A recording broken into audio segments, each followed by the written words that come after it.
on to, how do I even properly introduce you? One of the most fearless and daring young women I think I know. Oh, don't slough it off.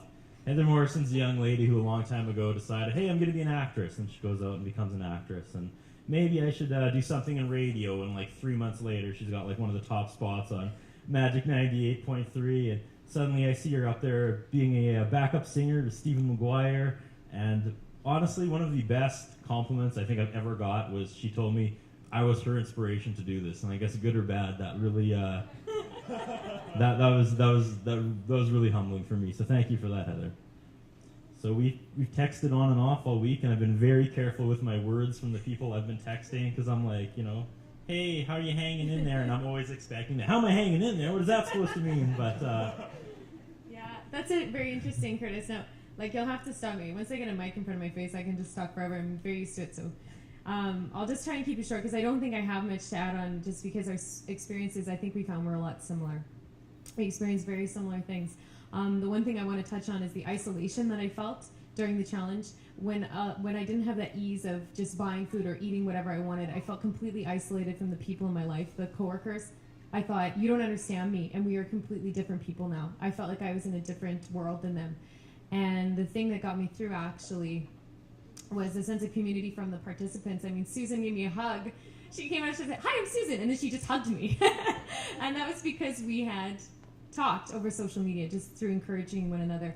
And one of the first things that happened during the challenge for me is, it was the first night, I had these dumplings that I can't eat because I'm gluten-free in my basket, and I kind of put out on Twitter, I wish I could give these to somebody, and Jared was like, well, I'll take them. When we checked with the organizers, they said, use your discretion, and we decided that we could be neighbors, and we made a mutual trade. He gave me his mustard, I gave him my dumplings. I also think I lent you my French press because he was having trouble making coffee. I read that on his blog. And then it was interesting because what I did is I felt a real kinship with somebody who understood what was going on in my life and who understood me, and that took away the isolation. And I think Jared got 14 texts from me over this week where I was like, oh my god, this person, I'm so hungry, and they were just freaking me out right now. And he'd be like, take a breath, go eat some cornbread. And actually sounds like too. That's really good. Just chill out. And it did. And just having that support really meant a lot to me. And Faith, your blogs were so brave, and you were so supportive of everyone in this challenge. And I can't believe what you did with diabetes. So thank you so much for everything. And you, Deb, too. I felt a real kinship with you, too. Just through social media was amazing. So really community. And that's, I think, what I came to say on my blog, was that community just really feels like the answer to me. Or not the answer, but definitely something that we can work on. And you're saying these are community-run organizations. Well, yeah, let's build this community and let's make it better. Today, when I was getting juice, this man was having trouble opening one of the containers, and it's someone I never would have spoken to before or maybe even been afraid of. And I said, what, you having trouble with that? Give it over here. I got nails. And I took it from him, because we're all in this together. And I think that's the biggest thing that I've learned. Okay. Some know him as Jordan Bzdel, others know him as The Biz. I've been friends with Jordan for about 4 years now. Proud to call him a friend. One of the most gracious, positive human beings I've ever met. He's a U of S student. You're actually sitting up here because I said this is something you should do. Yeah. This is something you should experience. Part of me wanting Jordan to do it was selfish because I really struggled with this last year. It really hit me, and I didn't want to point out my lifestyle because I didn't want to sound arrogant, but I'm someone that really struggles with my weight. About 10 years ago, I lost 70 pounds. And I'm in the gym all the time. That is my life. I eat a lot, and then I work out. And I know Jordan is in the gym every day, too. So I wanted to see if suddenly the lack of protein, hit him as hard as it did me. And I just wanted to see, again, the world's most positive guy, what would happen. And if you go and watch some of his video vlogs, my favorite part was when you held up your hot dog buns, and there were mold. And you just gave it this look. Because you did everything right. You rationed, you planned, but then the food failed you. And there's just that look where you're like, it's this awkward grimace where you're like, I just got to keep going or I'm going to cry because I have no hot dog buns now. They're moldy. Well, so Jordan, hello. U of S student, aspiring actor. Thank you. Yeah, that's exactly right, Curtis, because I specifically planned, okay, I'm going to have a sandwich, a little turkey sandwich, every lunch. And you know, I timed it out. It's like 6 buns, 6 days, perfect. Okay, so and then I was going through and like it just like Thursday, Friday, Saturday, then all of a sudden Sunday. I'm looking at Sunday. I'm like, oh no, there's that green spot on there. And I'll just move that one to the side, and then I look at all the other ones, and there's more and more. Like, what am I gonna do for lunch? And like it just became a reality that like even though you try to save on this food, that it's gonna rebel against you. Like you gotta plan meticulously. Like you gotta freeze stuff, but I didn't do that because I didn't think about it until after the fact. But the thing is, like, if you're living this lifestyle, perhaps things like this come to you. But just I don't know. Like I found out like right away the shock of just this is what I'm gonna eat. And as Curtis said, like with going to the gym and whatnot, like I'd like to point out, ladies, 6'2", 212, solid muscle. Well, he was 7 days ago. 7 days ago, yeah. I'll get to that. Anyways, I'll get. But yeah, like second day, it was really tough because it was Friday, and I show up to class, and I have like one of the best professors. Her name's Bev, and she's like, we're going to watch a movie, everyone, and I'm going to give you guys free donuts, and it's going to be fun. I'm just like, you got to be kidding me right now. And then after that, like everyone's like, oh, this is so good, Jordan. This is so good. I'm like, I'm going to kill you right now. And then, not only that, right at the end of the day, the DSA president of Drama Student Association president was like, all right, everybody, we're having a free pizza party. And everyone's like, yay! And I'm like, oh, no!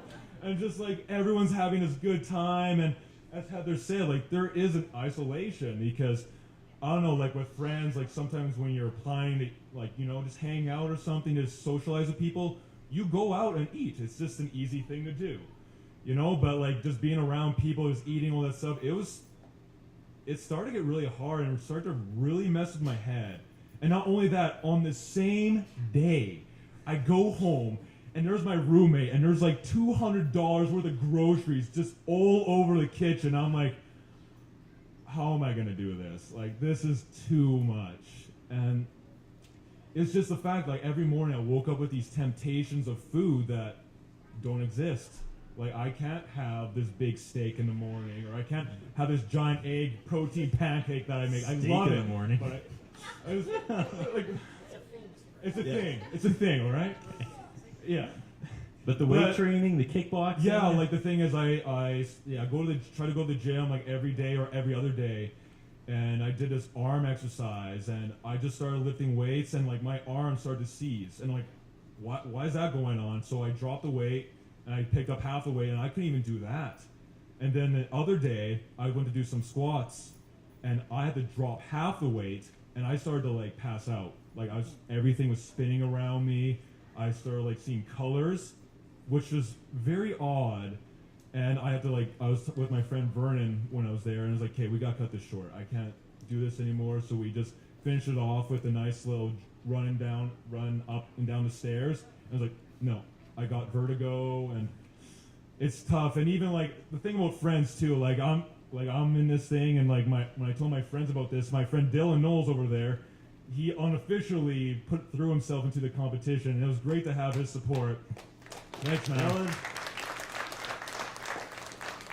Because as everyone's saying, it's like friendship is key, and it's just there's times when I was having problems, and it's just like, man, like how are you doing? Like this is tough. And yeah, there you go, tear, one manly tear right there.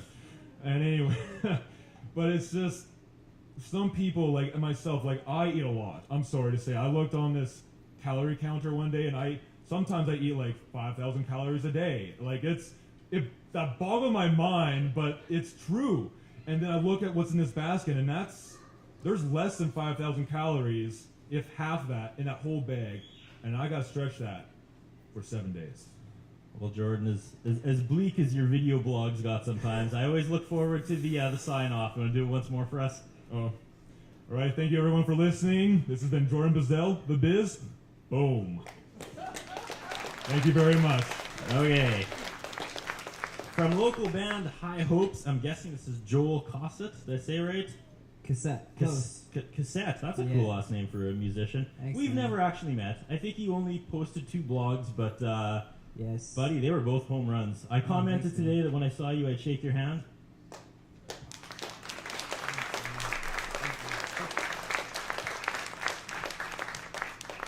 Came out of the gate swinging. What was your experience in the last 7 days?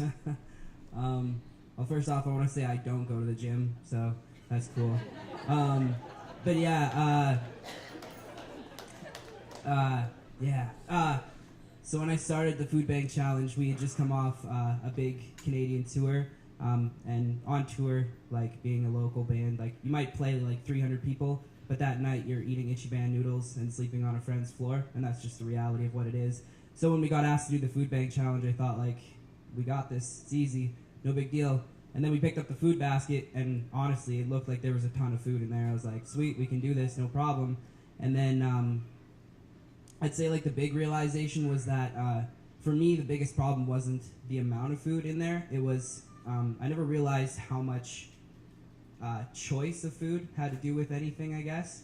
Like the reality of, even since I have my license, mom being like, here's a plate of vegetables, and you're like, okay, I'm going to eat A&W after anyways, no big deal, you know? And yeah, so, anyways, and I remember I actually had, on the second day, I think, talked about hot dog buns, and I had a bunch of hot dog buns, and I remember looking at them at work on the second day, and there was already starting to be mold on them, and I was like, thinking like, maybe I should return these, and I was like, I guess people don't really do that, like, you can't go back to food bank and be like, hey, these buns are moldy, you know? So I just picked off the mold, ate it, and I was like, wow, this sucks, but it, you know, I hadn't really, I think it hit home, I had to drop out after actually the 4th day, I think.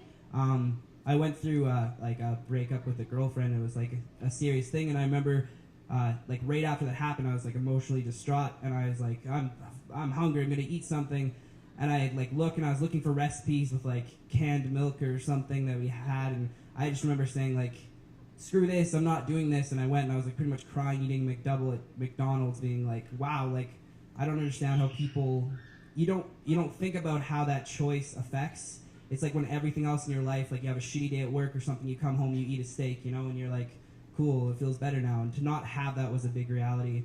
And so what happened was after I dropped out, I felt really guilty and bad, and I was like, oh, these people are doing this for 7 days. So I used the rest of the time on the challenge to really research in terms of solutions and things like that for poverty.